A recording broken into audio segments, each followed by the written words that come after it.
আমাদের ভাইদেরকে এভাবে ব্রুটালি মারা হলো, দৌড়ে দৌড়ে সেই মেট্রো রেলের পিলার পর্যন্ত নিয়ে গিয়ে তাদেরকে মারছে। আমরা তো আমাদের যোগ্যতার বিনিময়ে চাকরি পরীক্ষা অংশ নেই, সবাই পিলি উত্তীর্ণ, কেউ লিখিত উত্তীর্ণ। এদেরকে এভাবে মেরে যখন আপনি হাতের আঙ্গুল ভেঙে দেবেন, আপনি আসলে হাতের আঙ্গুল ভাঙতেছেন না, আপনি রাষ্ট্রের মেরুদণ্ডে আঘাত করতেছেন। আপনারা জানেন জুলাই আন্দোলনে শিক্ষার্থীদের ভূমিকাটা সবচেয়ে বেশি ছিল। আমরা জুলাই আন্দোলন করেছি, রক্তাক্ত হয়েছি, আমাদের অসংখ্য ভাই ও বোন শহীদ হয়েছেন। তাদের রক্তের উপরে দাঁড়িয়ে পিএসসির নতুন চেয়ারম্যান বসেছেন, নতুন নতুন সদস্য বসেছেন। তাদের উচিত শিক্ষার্থীদের যৌক্তিক দাবির সাথে একাত্মতা পোষণ করা। আমরা 2 দফা মার খেয়েছি। আমরা গত লাস্ট 17 তারিখে আপনারা দেখতে পাচ্ছেন এক ভাই এখানে ডান হাতের 2টো আঙ্গুল ভেঙে ফেলেছে, যৌথ বাহিনী পিটিয়ে আমাদেরকে।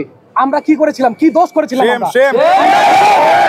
কোনো সহিংসতা করিনি, অহিংসভাবে আমাদের অবস্থান কর্মসূচি পালন করেছিলাম। 46তম লিখিত পরীক্ষায় আমরা প্রথম ধাপে 11,000-এর মতো টিকেছিলাম, প্রিলিমিনারিতে উত্তীর্ণ হয়েছিলাম। সেই জায়গায় আপনারা প্রশ্নপাশের অভিযোগ উঠেছিল এবং প্রমাণিত হয়েছে, সেটাও আপনারা জানেন। তারা কি করলো, সেটাকে বৈধতা দেওয়ার জন্য মানি লন্ডারিংয়ের যেমন 3টা স্টেপ রয়েছে, প্লেসমেন্ট, লেয়ারিং অ্যান্ড ইন্টিগ্রেশন, ঠিক তেমনিভাবে তারা এটাকে বৈধতা দেওয়ার জন্য কি করলো, নতুন করে আবার 11,000 টিকিয়ে সেটাকে বৈধতা দিল। এটা কি যৌক্তিক? পিএসসি কি করলো, 11,000 নতুন করে টিকিয়ে দিল। আচ্ছা, মানলাম আমরা, সেটা তারা করলো। কিন্তু যারা চ্যানেলে স্বীকারোক্তি দিয়েছে যে আমরা প্রশ্ন পেয়েছিলাম, প্রশ্ন পেয়ে পাস করেছি, পিএসসি তাদের জন্য দৃষ্টান্তমূলক কি ব্যবস্থা নিয়েছে? আপনাদের কাছে আমাদের প্রশ্ন রইল। আমরা এখন টোটালি পিএসসি রিফর্মে চলে গেছি। কারণ আমরা এভাবে যদি রিফর্ম না করে একের পর এক খালি পরীক্ষায় বসতে থাকি, দিন শেষে আমাদের সবাই শূন্য হাতে বাড়ি ফিরবে। এই বাংলাদেশের বর্তমান প্রেক্ষাপটে সেই পুরাতন রীতিনীতি দেখার জন্য কিন্তু এত আত্মত্যাগ করেন নাই। আমরা ওনাদের আত্মত্যাগের শপথে বলিয়ান হয়ে কিন্তু পিএসসির সামনে বারবার যাই। আমাদের 10ই এপ্রিলও মারা হয়েছে, আপনারা জানেন। আমরা বিশেষ পরীক্ষার্থী ছিলাম, গতকালকে ওদেরকে আর্মির জিপে বসা রাখা হয়েছে, আমাদেরকে মাদক সেবীদের সাথে কারাগারে রাখা হয়েছে প্রায় 4 ঘন্টা।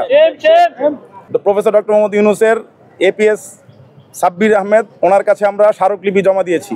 উনি আমাদের বিষয়টা আশ্বাস দিয়েছেন, সেটা ছিল 16 এপ্রিল। 17 এপ্রিল আবার যখন আমরা পিএসসির সামনে যাই, আমি ওনাকে আগের রাত্রে মেসেজ করেছি যে স্যার, ছেলেপেলেরা আন্দোলন ব্যাপারটা আসলে এরকম না, ওরা ন্যায্য দাবির জন্য বারবার পিএসসির সামনে দাঁড়াচ্ছে, প্রতিনিয়তই ভিড়টা বাড়তেছে, আপনি একটু তড়িৎ গতিতে ব্যবস্থা নেন। আমাদের ভাইদেরকে এভাবে ব্রুটালি মারা হলো, দৌড়ে দৌড়ে সেই মেট্রো রেলের পিলার পর্যন্ত নিয়ে গিয়ে তাদেরকে মারছে। আমরা তো আমাদের যোগ্যতার বিনিময়ে চাকরি পরীক্ষা অংশ নেই। পিএসসির মতো একটা প্রতিষ্ঠান, এর আগেও এখানে অনেক আন্দোলন সংগ্রাম হয়েছে, বিগত ফ্যাসিস্ট সরকার আমলেও আমাদের সাথে যে ধরনের আচরণ করা হয়েছে, আমরা গত 15 বছর ইতিহাসে মনে হয় হাসিনার আমলে এই ধরনের মারপিট দেখি নাই। যৌথ বাহিনীর যে সদস্যরা এখনো অন গ্রাউন্ড ডিউটি করতেছেন, তাদের মধ্যে কি ফ্যাসিস্টের দোষর আছে কিনা আমাদের আসলে জানা নাই। সবাই পিলি উত্তীর্ণ, কেউ লিখিত উত্তীর্ণ। এদেরকে এভাবে মেরে যখন আপনি হাতের আঙ্গুল ভেঙে দেবেন, আপনি আসলে হাতের আঙ্গুল ভাঙতেছেন না, আপনি রাষ্ট্রের মেরুদণ্ডে আঘাত করতেছেন। ততদিন পর্যন্ত যাব যতদিন পর্যন্ত আমাদের যৌক্তিক দাবির একটা দাবিও পূরণ হতে বাকি থাকে। রেমিটেন্স যোদ্ধাদের ঢাকায় বিশেষ ছাড়ে রেডি ফ্ল্যাট দিচ্ছে শতভাগ বিশ্বস্ত ও নির্ভরযোগ্য প্রতিষ্ঠান প্রবাসীর সিটি।